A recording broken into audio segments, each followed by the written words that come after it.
Sa thu tiền này cứ chiếc xe áp chùm lênประทัวកូនមេឪពុកកសែតលេខ1ចំហៀងទី2កូនមេឪពុកកូននៅទីកន្លែងណាក៏ដោយកូនចូលចាំទុក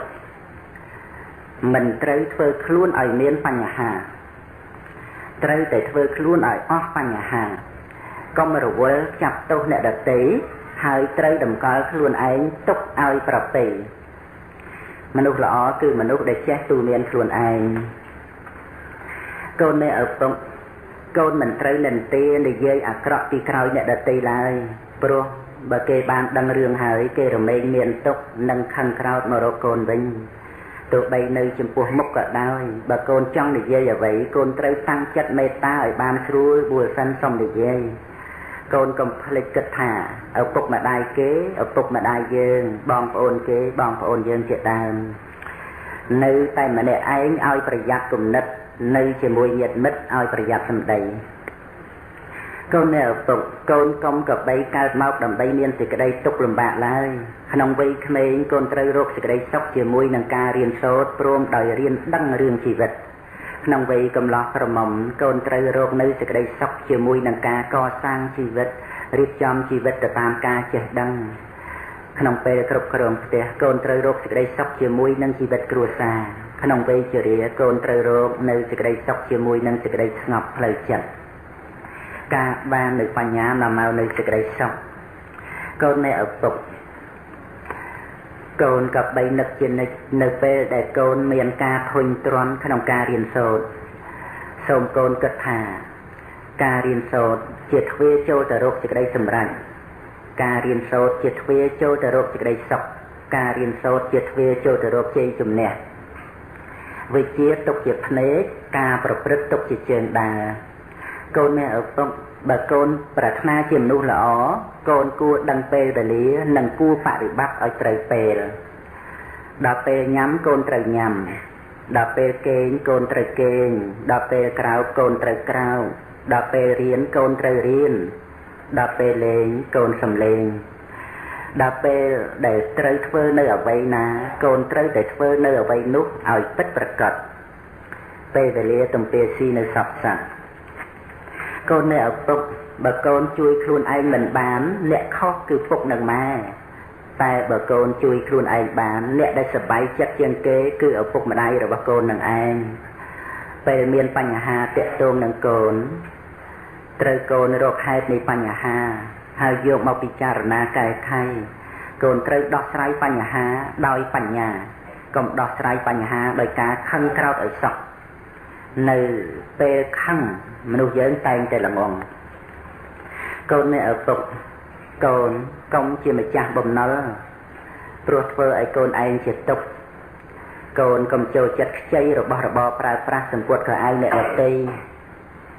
កូនត្រូវចាត់ចែងត្រៀមរៀបចំឲ្យមានព្រមបើមិនមាននិងមិនចាំបាច់ទេគឺមិនត្រូវប្រើនៅរបស់នោះឡើយមេរយាទល្អជាសម្បត្តិដ៏ប្រពៃកូនមេឪពុកបើកូនមិនចង់ឲ្យបែកមិត្តកូនកុំខ្ចីប្រាក់មិត្តឯការចូលចិត្តសុំរឹតតែកុំណាស់ទៅទៀតការលួចរបស់អ្នកដទៃខុសទាំងច្បាប់ខុសទាំងសិលធម៌កូនចូលចាំទុកថាទ្រព្យសម្បត្តិមាសប្រាក់របស់យើងចៅអាចលួចយកទៅបានតែចំណេះវិជ្ជានៅជាប់ជាមួយនឹងខ្លួនអ្នកណាក៏លួចយកទៅមិនបានដែរវិជ្ជាជាកំណត់ជាប់នឹងខ្លួនកូននៅឪពុកកូនកុំទៅផ្ទះគេញឹកញាប់ពេកព្រោះគេអាចធុញទ្រាន់មិនចង់ទទួលរឿងនេះកូនអាចសង្កេតបានខ្លួនឯងបើអ្នកណាមកផ្ទះយើងញយកូនក៏មិនពេញចិត្តដែរព្រោះឆ្នេះកូននៅឪពុកកុំទៅផ្ទះគេញឹកញាប់ពេកទៅរកគេឲ្យគេត្រេកអរនេះជាដំណើររបស់មនុស្សល្អកូននៅឪពុកបើកូនទៅផ្ទះអ្នកដទៃកុំចូលបន្ទប់ដេករបស់គេវាតែគេអនុញ្ញាតការចូលទៅហើយកុំរវីមរុះរើអ្វីឡើយហើយកូនមានតួនាទីសរសើរនៅអ្វីដែលកូនគួរសរសើរនាទីរបស់កូនក្នុងឋានៈជាភ្ញៀវគឺ1សម្ដែងការគោរពដល់បុគ្គលជាធំដែលគួរគោរព2ឲ្យការស្និទ្ធស្នាលនិងភាពជាមិត្តដល់អ្នកតូច 3ឲ្យការរីករាយដល់ម្ចាស់ផ្ទះឬម្ចាស់កន្លែងនោះដោយពាក្យសរសើរត្រូវប្រយ័ត្នក្នុងការរិះគន់និន្ទានៅរឿងអ្វីមួយភ្ញៀវល្អដូចជាផ្កាដែលគេចូលចិត្តកូននៅឪពុកការក្រែងចិត្តជាសម្បត្តិរបស់មនុស្សល្អបើកូនទៅណាមកណាកុំឲ្យគេរងចាំមុននឹងកូនទៅទីណាកូនត្រូវប្រាប់អ្នកធំក្នុងផ្ទះឬក្នុងកន្លែងនោះកាលគេបានដឹងហើយគេនឹងជួយទំនុកម្រងកូនក្នុងកិច្ចការដែលចាំបាច់សុជីវធម៌កើតមកពីការក្រែងចិត្តអ្នកដទៃកូននៅឪពុកកូននៅទីណាក៏ដោយមិនត្រូវសាងសត្រូវឡើយបើកូនជាមិត្តនឹងមនុស្សគ្រប់គ្នាមនុស្សគ្រប់គ្នាក៏ជាមិត្តជាមួយនឹងកូនដែរកូនចូលនឹករលឹកជានិច្ចថានៅលើផែនដីនេះបើយើងមានសត្រូវតែម្នាក់ក៏វាច្រើនណាស់ទៅហើយចូលកូនកំពេញចិត្តធ្វើឲ្យគេស្អប់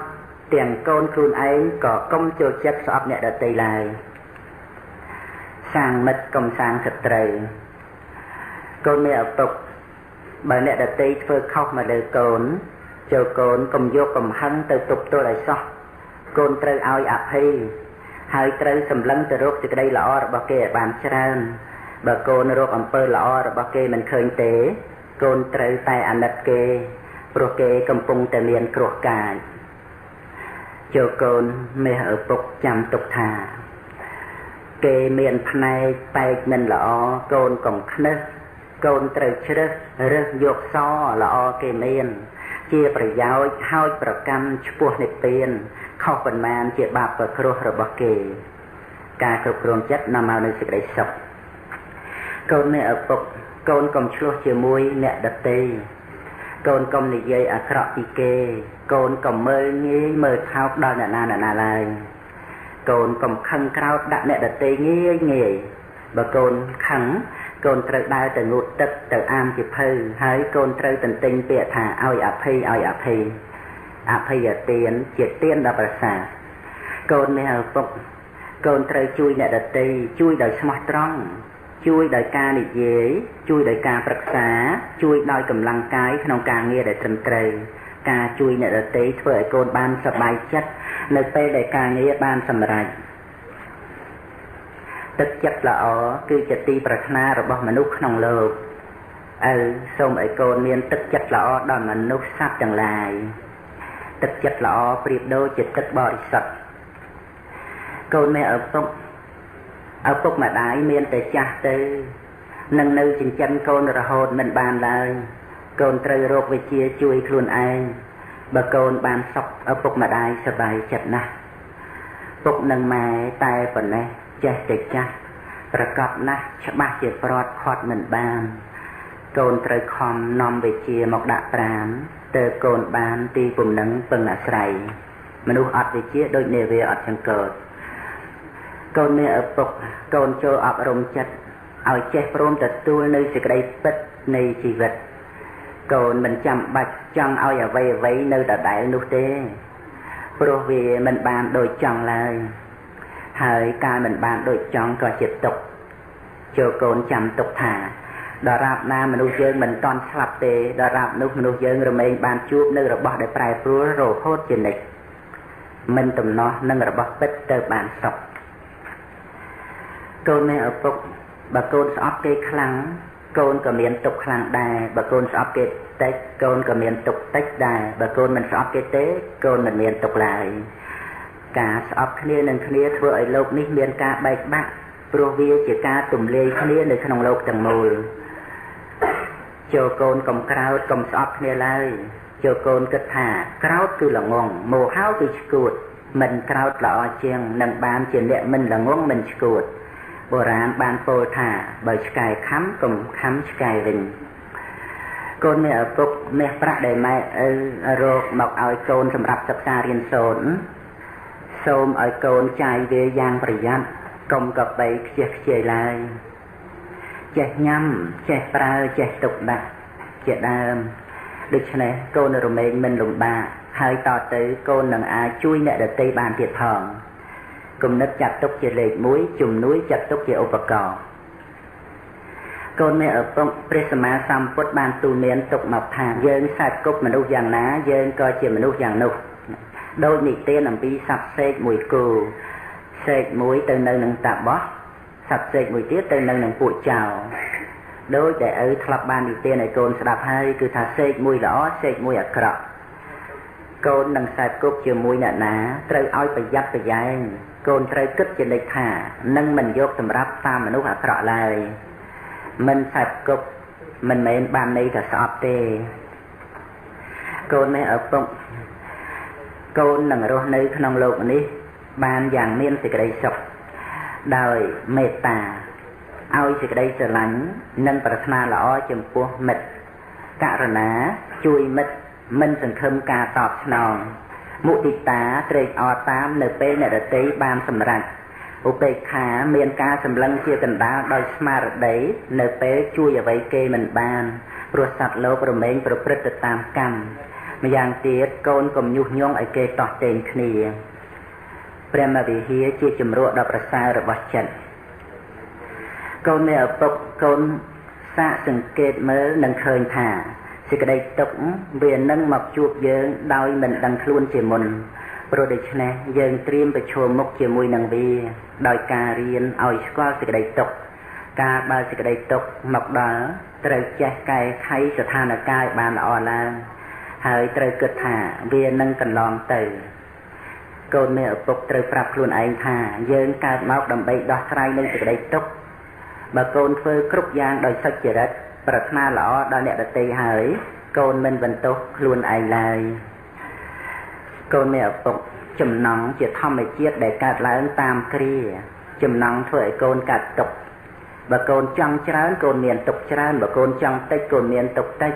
បើកូនមិនចង់ទេកូនក៏មិនមានទុក្ខដែរប៉ុន្តែបើកូនចង់យ៉ាងត្រឹមត្រូវសេចក្តីចម្រើននឹងមានដល់កូនចង់ស្វែងរកចំណេះមកដាក់ខ្លួនចង់កសាងខ្លួនឲ្យបានជាមនុស្សល្អជាដើមគឺជាចំណង់យ៉ាងត្រឹមត្រូវប៉ុន្តែឪសូមប្រដាំកូនត្រូវមានចិត្តត្រជាក់ហើយគិតឲ្យល្អកូនមានឪពុកពេលកូនយល់ព្រមឬសន្យាជាមួយអ្នកណាកូនត្រូវគិតឲ្យស្រួលបួលកុំរសេមរសាមកូនត្រូវឲ្យច្បាស់លាស់ក្នុងការងារសុចរិតហើយត្រូវប្រព្រឹត្តតាមសន្យាកូនកុំជាមនុស្សលេះលោះឡើយបើកូនធ្វើខុសកូនត្រូវចេះសូមអភ័យទោសរួចហើយកូនត្រូវតែប្រឹងប្រែងកុំឲ្យខុសលើក្រោយទៀតកុំហុសទុកជាគ្រូតែកុំខុសដដែលកូនមានឪពុកកូនចូលចាំទុកថាការអនុគ្រោះដ៏ក្រៃលែងជាទីបំផុតគឺការឲ្យអភ័យរីឯការទទួលដែលសមគួរបំផុតសម្រាប់នោះយើងគឺការទទួលធម្មទានដើម្បីយកមកបដិបត្តិធម៌រមែងរក្សានៅអ្នកប្រព្រឹត្តធម៌កូនមានឪពុកសេចក្តីអត់ធន់ចំពោះការសិក្សារកការចេះដឹងប្រសើរជាងសេចក្តីអត់ធន់ចំពោះភាពតល់ក្រកូនរបស់ឪចូលអត់ធន់នឹងការប្រឹងប្រែងតស៊ូក្នុងការសិក្សារៀនសូត្ររៀនដឹងរបស់ផ្សេងនៅជុំវិញជីវិតហើយនាំយកការចេះដឹងមកប្រកបការងារដើម្បីកុំឲ្យជួបប្រទះនៅភាពក្រលំបាកនិងដែលជាការសំខាន់ណាស់ទៅទៀតនោះគឺកូនអាចនឹងជួយអ្នកដទៃបានកើតមកជាមនុស្សត្រូវកសាងសមត្ថភាពកូនមានឪពុកវិធីដែលនឹងធ្វើឲ្យកូនបានជាមនុស្សឆ្លាតនិងចេះដឹងសពគ្រប់នោះមិនជាការលំបាកឡើយគឺគ្រាន់តែកូនអានសៀវភៅរាល់ថ្ងៃហើយនៅពេលអាននោះកូនត្រូវមានចិត្តតាំងមាំផងការអានសៀវភៅជាអង្គប្រកបមួយខាងក្រៅនៅមានអង្គប្រកបមួយទៀតដែលជាខាងក្នុងគឺយោនិសោមនសិកាបានដល់ការពូកែគិតក្នុងហេតុផលអង្គប្រកបទាំងពីរនេះនាំឲ្យបានចម្រើននៅបញ្ញាកូនមានឪពុកកូនចូលចាំទុកថាសេចក្តីទុកនោះឯងវាខ្លាចស្នាមញញឹមណាស់គ្រាន់តែកូនញញឹមតែបន្តិចប៉ុណ្ណោះសេចក្តីទុកក៏គេចខ្លួនបាត់ទៅហើយតែកូនដឹងទេថាសេចក្តីទុកនោះវាចូលចិត្តអ្វីគឺសេចក្តីទុកចូលចិត្តមនុស្សណាដែលសម្លឹងមើលលោកនេះក្នុងផ្នែកអាក្រក់ដូច្នេះកូនត្រូវចេះសម្លឹងមើលលោកនេះក្នុងផ្នែកល្អបំផុតក្នុងលោកគឺសេចក្តីពិតសេចក្តីពិតមានរសឆ្ងាញ់លើសអស់រសទាំងពួងកូនមានឪពុកពេលវេលាមិនឆ្លាប់នៅស្ងៀមឡើយកូនឪក៏ដូចគ្នាដែរកុំបញ្ឈប់ការព្យាយាមឲ្យសោះ ព្រោះបើកូនឈប់ជាជាមពេលណាជីវិតកូនក៏ដូចជាស្លាប់ពេលនោះដែរប្រៀបដូចជានាឡិកាដែលអស់ថ្មវារមែងងាប់គឺឈប់ដើរអញ្ចឹងឯងជាជាមនាំឲ្យឆ្លងរួចពីអន្លង់ទុក្ខកូនអ្នកឪពុកបើកូនរងចាំនៅអ្វីមួយកូនត្រូវមានចិត្តត្រជាក់ជាប្រក្រតីកូនត្រូវជាមនុស្សចេះអត់ធន់រងចាំបានដោយមិនអន្ទះសាមិនមានមនុស្សណាក្នុងโลกនេះដែលមិនធ្លាប់រងចាំនោះឡើយព្រោះការរងចាំជាសន្តាននៃចិត្តរបស់មនុស្សគ្រប់គ្នាតែសូមឲ្យកូនពូកែក្នុងការរងចាំកូនត្រូវរករបស់ណាដែលមានប្រយោជន៍ដល់ជីវិតធ្វើកំដរក្នុងរវាងការរងចាំនោះទៅដូចជាការអានសៀវភៅឬការសរសេរអត្ថបទកំណាព្យជាដើមកុំទំនេរក្នុងកិច្ចការព្រោះថាពេលវេលាមិនសម្បូរឡើយកូនអ្នកឪពុកចូលកូនដឹងទុកជាមុនចុះថារបស់4យ៉ាងជារបស់សុំបានដោយលំបាកជារបស់ដែលមិនងាយសូមបានតាមបំណងឡើយគឺ1សូមមាសប្រាក់ទ្រព្យសម្បត្តិ2សូមយសនិងបរិវារ3សូមការរស់នៅអស់កាលយូរអង្វែង4ក្រោយពីស្លាប់សូមឲ្យបានទៅកាន់សុគតិភពទាំង4នេះកូននេះឪពុកមិនត្រូវសូមពីអ្នកណាឡើយតែត្រូវតែធ្វើយកដោយខ្លួនឯងអ្វីក្នុងโลกក្រមែងកើតអំពីហេតុកូននេះឪពុកកូនចូលចាំទុកថាគ្រប់យ៉ាងកើតពីការធ្វើរបស់យើងបើកូនធ្វើល្អកូននឹងបានទទួលផលល្អបើកូនធ្វើមិនល្អទេកូនក៏នឹងបានទទួលនៅផលមិនល្អដែរពាក្យថាធ្វើល្អបានល្អធ្វើអាក្រក់បានអាក្រក់នៅតែត្រឹមត្រូវនិងពិសោធន៍បានគ្រប់ពេលវេលាសត្វលោករមែងប្រព្រឹត្តទៅតាមកម្មកូននេះឪពុកធ្លាប់ចាញ់អ្នកដទៃប៉ុន្តែឪពុកមិនធ្លាប់រួញរាថយក្រោយទេកូននេះឪពុកក៏ដូចគ្នាដែរទោះបីចាញ់ក៏កុំរួញរាថយក្រោយឡើយហើយកូនឪនឹងបានឈ្នះកាលដែលកូនឪបានឈ្នះចូលកូនកុំមើលងាយអ្នកចាញ់ឲ្យសោះព្រោះការមើលងាយជាចំណុចខ្សោយរបស់អ្នកឈ្នះព្រះពុទ្ធទ្រង់ត្រាស់សម្ដែងថាអ្នកឈ្នះតែងប្រទះនៅទីអ្នកចាញ់រមែងដេកជាទុក្ខដូច្នេះចូលកូនចាំទុកថាមិនមានការតស៊ូណាឲ្យប្រសើរជាងការតស៊ូយកឈ្នះចិត្តអាក្រក់របស់ខ្លួនឯងឡើយកូននៅឪពុកតើកូនមាននឹកឃើញសេចក្តីស្រឡាញ់របស់ម៉ែមកលើកូនដែរទេម៉ែបានដាក់ទានឲ្យកូនជានិច្ចរាល់ថ្ងៃម៉ែព្រមទទួលការលំបាកគ្រប់យ៉ាងជំនួសកូនម៉ែរងចាំបម្រើកូនជានិច្ចតាំងពីកូនកើតមកម៉ែបំបៅដោះកូនថ្នមកូនចិញ្ចឹមកូនជានិច្ចម៉ែភ័យញើអស់សពខ្លួននៅពេលដែលកូនឈឺម្ដងម៉ែជាគ្រូបង្រៀនកូនឲ្យចេះជុះនោមចេះហូបចុកចេះស្លៀកពាក់បង្រៀនកូនឲ្យចេះអង្គុយចេះឈរចេះដើរចេះនិយាយឡាក់ម៉ែជាគ្រូបង្វឹកគ្រប់យ៉ាងតាំងពីកូនកើតមកម្ល៉េះម៉ែទិញរបស់ឲ្យកូនលេងទិញនំឲ្យកូនញ៉ាំម៉ែជួយរៀបចំឧបករណ៍សិក្សាឲ្យកូនម៉ែជាធនាគារបើកប្រាក់ឲ្យកូនគ្រប់ពេលម៉ែជួយរៀបចំឲ្យកូនបានសុខស្រួលគ្រប់យ៉ាងម៉ែបានអប់រំកូនឲ្យមានកិរិយាមារយាទល្អម៉ែបានទូលមានកូនគ្រប់យ៉ាងចំពោះកិច្ចការប្រចាំថ្ងៃម៉ែជាយាមដាស់កូនឲ្យក្រោករៀងរាល់ព្រឹកម៉ែប្រាប់ឲ្យកូនងូតទឹកម៉ែដោះក្អែលឲ្យកូនម៉ែសិតសក់ឲ្យកូនតែងខ្លួនឲ្យកូនម៉ែដឹកនាំឲ្យកូនចេះសុភាពរាបសារម៉ែដាស់តឿនកូនកុំឲ្យនិយាយអាក្រក់ម៉ែរំលឹកកូនគ្រប់យ៉ាងនិងគ្រប់ពេលវេលាកូននៅឪពុកកូនត្រូវចាំទុកចូលកូនកុំប្រព្រឹត្តខ្លួនជាមនុស្សអួតមានជីវិតយើងរស់នៅបានសុខមិនមែនព្រោះមានទេតែយើងមានជីវិតរស់នៅជាប្រក្រតីក្នុងសេចក្តីសុខទៅបានព្រោះមានការអត់ធន់ស្មោះត្រង់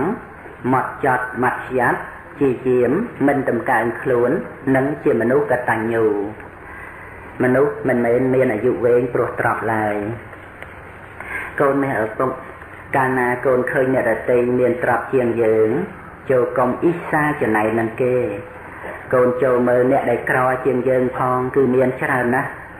ចូលកូនត្រេកអរជាមួយអ្នកដែលមានជាងយើងពេលណាកូនឃើញអ្នកដទៃក្រលំបាកជាងកូនចូលមានមេត្តាកុំសម្លុតកំហែងអ្នកដែលក្រីក្រលំបាកនោះឡើយកូនត្រូវជួយគេតាមដែលអាចជួយទៅបានមនុស្សល្អឬមិនល្អមិនបានវាស់គ្នាដោយមានដោយក្រនោះទេគឺត្រូវវាស់គ្នាដោយទឹកចិត្តវាស់ដោយការប្រព្រឹត្តកូនឪពុកចូលកូនពិចារណានៅកំណាព្យនេះរូបសល្អរៀងគួរស្រឡាញ់តែចាញ់ល្អចិត្តគំនិតជាមិនយូរប៉ុន្មានរូបជរាឯចិត្តល្អជាមិនចាស់ឡើយកូននេះឪពុកចូលកំភ្លេចធัวថ្លៃជាងពេជ្រនាំដល់ត្រើយមានរូបមានរោគឥតស្រាកស្បាយកូនអើយព្រះធัวមិនចេះឈឺបើកូនរៀនធัวអប់រំចិត្តប្រព្រឹត្តសុចរិតចិត្តកូនភ្លឺជីវិតត្រូវស្លាប់រូបត្រូវឈឺប៉ុន្តែចិត្តភ្លឺមិនស្លាប់ទេចិត្តភ្លឺខ្លាំងជាងសូរិយាភ្លឺដោយបញ្ញាចិត្តទំនេរកើតចាស់ឈឺស្លាប់ព្រោះក្តីស្នេហ៍ឯចិត្តទំនេរផុតទុកអើងចិត្តល្អមិនជរាព្រះធម្មាមិនចេះឈឺខាត់ចិត្តឲ្យបានភ្លឺមានពន្លឺផុតក្តីស្លាប់កូននៅឪពុកម្ដាយសប្បាយចិត្តណាស់ដែលបានឃើញកូនប្រព្រឹត្តល្អប៉ុន្តែឪពុកម្ដាយក៏ខូចចិត្តណាស់ដែរព្រោះតែកូនប្រព្រឹត្តមិនល្អចូលកូនពុកកុំបណ្ដោយឲ្យចំណង់ដែលចង់មានចង់បាននិងចង់រស់អូសទាញកូនទម្លាក់ជ្រោះនៃសេចក្តីវិន័យឡើយឲ្យសូមឲ្យកូនមានសម្បជញ្ញៈកសាងខ្លួនកូននៅឪពុកបើកូនស្រឡាញ់ម៉ែឪនឹងការកូនពិចារណាទៅហើយបានដឹងថាខ្លួនជាទីស្រឡាញ់នៃខ្លួនឯងដល់ក្រៃលែងនោះកូនត្រូវរក្សាខ្លួនឲ្យជាការរក្សាដ៏ល្អឪពុកសូមប្រគល់ពាក្យទាំងនេះឲ្យដល់កូន1កូនចូលចាំទុកថាការមិនតស៊ូក្នុងករណីខ្លះគឺជាវីរភាពដ៏ធំធេងក្រៃលែងជាងការតស៊ូយកស្លាប់យករស់ទៅទៀត2កូនចូលកំរើសយករបស់ដែលពេញចិត្តដោយអំណាចនៃចំណង់របស់ខ្លួនតែកូនត្រូវរើសយកនៅរបស់នោះដោយសតិបញ្ញាកូនត្រូវពិចារណាដល់ប្រយោជន៍និងទោសនៃរបស់នោះមុននឹងសម្រេចចិត្តថាយក3កូនត្រូវកុំក្រោតខឹងជាមួយនឹងមនុស្សដែលធ្វើមិនល្អឲ្យសោះ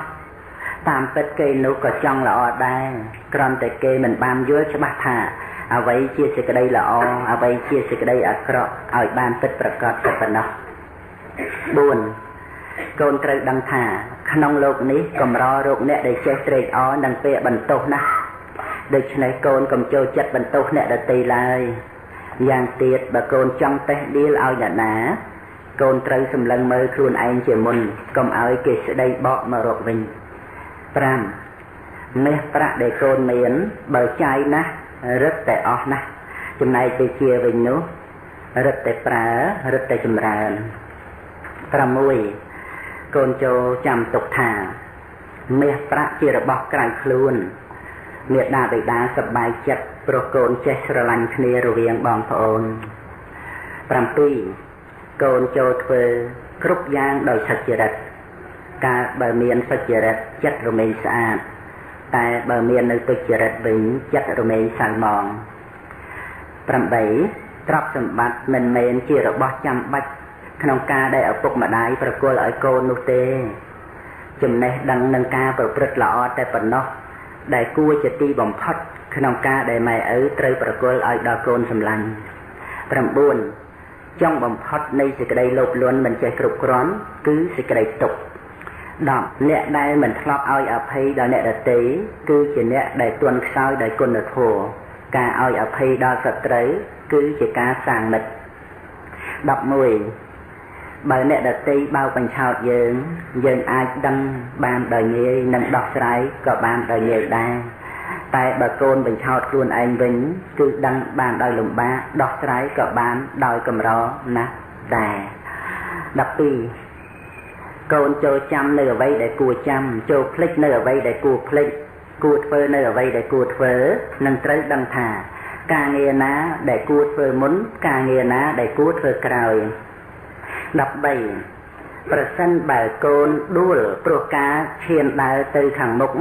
វាប្រសើរជាងកូននៅឈរត្រឹងមួយកន្លែងព្រោះបើកូនឈរត្រឹងមួយកន្លែងកូននឹងដួលនៅត្រង់កន្លែងនោះឯងហើយកូននឹងមានឈ្មោះថាជាមនុស្សកំសាកកូនត្រូវព្យាយាមក្នុងកិច្ចការដែលជាតួនាទី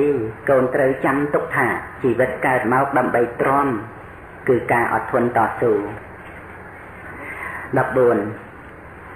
មិនថាមនុស្សឬសត្វតិរិឆានសុទ្ធតែត្រូវការស្ដាប់ពាក្យផ្អែមល្ហែមពាក្យទន់ភ្លន់កូននៅឪពុកក៏ដូចគ្នាគួរនិយាយពាក្យទន់ភ្លន់ផ្អែមល្ហែមដល់អ្នកដទៃកាលបើកូននិយាយពាក្យពីរោះចំពោះអ្នកដទៃកូននឹងបានទទួលនៅពាក្យពីរោះពីអ្នកដទៃវិញកាលបើកូនទន់ភ្លន់ដាក់អ្នកដទៃអ្នកដទៃក៏ទន់ភ្លន់ដាក់កូនវិញដែរ15ភ្លេចអ្វីអាចភ្លេចបានតែកុំភ្លេចខ្លួនខូចអ្វីដទៃក៏ខូចចុះតែត្រូវប្រយ័ត្នកុំឲ្យខ្លួនជាមនុស្សខូច16ការធ្វើរបស់កូនពេលខ្លះមិនទាំងពេញចិត្តរបស់ខ្លួនកូនឯងផងតើនឹងឲ្យអ្នកដទៃធ្វើនៅអ្វីត្រូវចិត្តរបស់កូនបានរហូតនោះយ៉ាងដូចម្តេចទៅការកូនគិតឃើញដូច្នេះហើយកូននឹងមិនខឹងក្រោធជាមួយអ្នកដទៃឡើយ17កូននៅឪពុកធម្មជាតិមិនដែលឲ្យអភ័យដល់អ្នកណាឡើយអ្នកណាធ្វើយ៉ាងណាត្រូវបានទទួលយ៉ាងនោះតែធម្មជាតិបានឲ្យឱកាសដល់មនុស្សយើងគ្រប់គ្នាគ្រាន់តែថាដោយច្រើនមនុស្សយើងមិនចេះទទួលយកនៅឱកាសនោះមកកសាងខ្លួនឬយកមកកែខ្លួនតែប៉ុណ្ណោះឯង18កូនចោលអ្វីផ្សេងបានតែកូនកុំបោះបង់ខ្លួនឯងចោលឲ្យសោះព្រោះក្នុងโลกនេះមិនមានអ្នកណាជាទីពឹងរបស់កូនក្រៅពីខ្លួនកូនឯងឡើយ19កូនត្រូវដឹងថាអ្នកក្លាហានគឺអ្នកដែលអាចបង្កប់ខ្លួនឯងបានជាចវាយនាយលើខ្លួនឯងមិនមែនមានតណ្ហាឬសេចក្តីក្រោធខឹងជាចវាយនាយឡើយ20កូនកើតមកជាមនុស្សហើយត្រូវព្យាយាមបំពេញសេចក្តីល្អឲ្យខ្លាំងក្លាជាទីបំផុតព្រោះកូនមិនងាយបានជួបនៅឱកាសល្អដូចនេះឡើយកូនដាំដំណាំបំរុងឫសតែបើដាំមនុស្សបំរុងសិលចង់ឆ្លងចាក់ទុកត្រូវកុំខ្ជិលខូចខែលដឹងខុសត្រូវកែខ្លួន21មានតែមនុស្សដែលចេះប្រយ័ត្នប៉ុណ្ណោះឯងដែលអាចរក្សាខ្លួនទុកឲ្យប្រពៃបានកូនឪពុកត្រូវរក្សាខ្លួនដោយប្រយ័ត្នប្រយែងជាទីបំផុតព្រោះមិនមានអ្វីដែលត្រូវរក្សាឲ្យក្រៃលែងជាងការរក្សាខ្លួននេះឡើយ22កូនត្រូវដឹងថាក្នុងโลกនេះរមែងមានរឿងដែលសម្រាប់ឲ្យយើងមានសេចក្តីអត់ធន់កាលបើកូនអត់ធន់បានកូននឹងសម្រេចផលល្អប្រៀបដូចថ្នាំគ្រុននៅពេលញ៉ាំវារមែងល្វីងប៉ុន្តែផលរបស់វាគឺត្រជាក់ខ្លួនបាត់គ្រុនភ្លេចអ្វីភ្លេចបានតែបើភ្លេចប្រាណឈានធ្លាក់រណ្ដៅបើបានជាផ្្លាត់មិនតាន់ធ្លាក់ជ្រៅប្រឹងឡើងណាពើកុំនៅនាំជ្រុលខូចអ្វីមិនគ្រោះតែបើខូចឈ្មោះមិនងាយជួសជុលកូនត្រូវប្រយ័ត្នកុំងប់ងងុលកាមជាគ្រឿងពុលខូចអស់ទាំងខ្លួនខូចខ្លួនខូចឈ្មោះខូចនេះពេញគ្រោះរស់លែងសុខសួនតែទោះយ៉ាងណាកុំឲ្យខូចផ្ទួនត្រូវប្រឹងកែខ្លួនកុំចោលអាត្មាចោលអ្វីចោលបានតែកុំចោលប្រាណក្នុងវដ្តសង្សារព្រោះក្នុងโลกនេះឥតមាននរណាជួយស្រង់អាត្មាក្រៅពីខ្លួនឡើយកូនត្រូវរក្សាការពារអាត្មាឲ្យបានដល់ត្រើយដោយការប្រយ័ត្ននិងមិនកន្តើយប្រយ័ត្ននឹងហើយជាព្រះក្នុងខ្លួនប្រយ័ត្នជាម្ដាយញ៉ាំងគុណទាំងឡាយឲ្យកើតមកមួនអត់ធន់ជាឪរក្សាគ្រងស្ងួនគុណធម៌ក្នុងខ្លួនដោយខែខាងខ្នើតខន្តីដោយឆ្នាំលេបជាប្រចាំរសជាតិល្វីងឆើតលំបាកត្រង់ណាស់លុះដល់ផលកើតរសជាតិល្វីងឆើតមានគុណកប់ហោង23បុរាណបានពោលថាចោលលួចប្លន់ទ្រព្យសម្បត្តិមិនស្មើនឹងភ្លើងឆេះផ្ទះភ្លើងឆេះផ្ទះមិនស្មើនឹងចាញ់លបែងខ្នល់ចាញ់លបែងខ្នល់មិនស្មើនឹងជាប់គ្រឿងញៀនចោលប្លន់នៅសល់ផ្ទះអស់ប្រាក់មាសមិនជាអ្វីឆេះផ្ទះនៅសល់ដីអត់បាយឆីដីលក់បានចាញ់លបែងនៅជីវិត បើចេះគិតវិលវិញថ្កានញៀនថ្នាំប្រចាំប្រាណកែលែងបានស្លាប់ទាំងរស់24មេឃុំចូលចិត្តរបស់ក្រអូបរបស់ផ្អែមឯចំណែកសត្វរុយវិញរមែងចូលចិត្តរបស់ស្អីរបស់រលួយកូននេះឪពុកបើកូនចូលចិត្តរបស់ដែលមិនល្អគឺខ្សែគប់មនុស្សមិនល្អគិតមិនល្អនិយាយមិនល្អធ្វើមិនល្អនឹងទៅកម្មស្ថានទីដែលមិនល្អហើយកូនក៏ប្រៀបដូចជាសត្វរុយអញ្ចឹងឯងបើកូនគិតល្អនិយាយល្អធ្វើល្អគប់មិត្តល្អនឹងទៅកម្មទៅស្ថានទីណាដែលល្អល្អកូនក៏ប្រកបដូចជាមេឃុំដោយពិតបើកូនជាមេឃុំកូនរមែងបានជួបជាមួយនឹងផ្កាទោសៈគឺជាសត្រូវខាងក្នុងទាំងដែលកើតឡើងអាស្រ័យចិត្តណារមែងដុតនៅចិត្តនោះប្រៀបដូចជាភ្លើងអាស្រ័យអុសណារមែងដុតនៅអុសនោះឲ្យខ្ទេចខ្ទីយ៉ាងនោះដែរពុទ្ធហੰសរណੰកច្ចហាមិតហំមំសង្ឃហੰសរណੰកច្ចហាមិសូមអនុមោទនារងចាំស្ដាប់ព្រះធម៌ជាបន្តទេណាសូមអនុមោទនា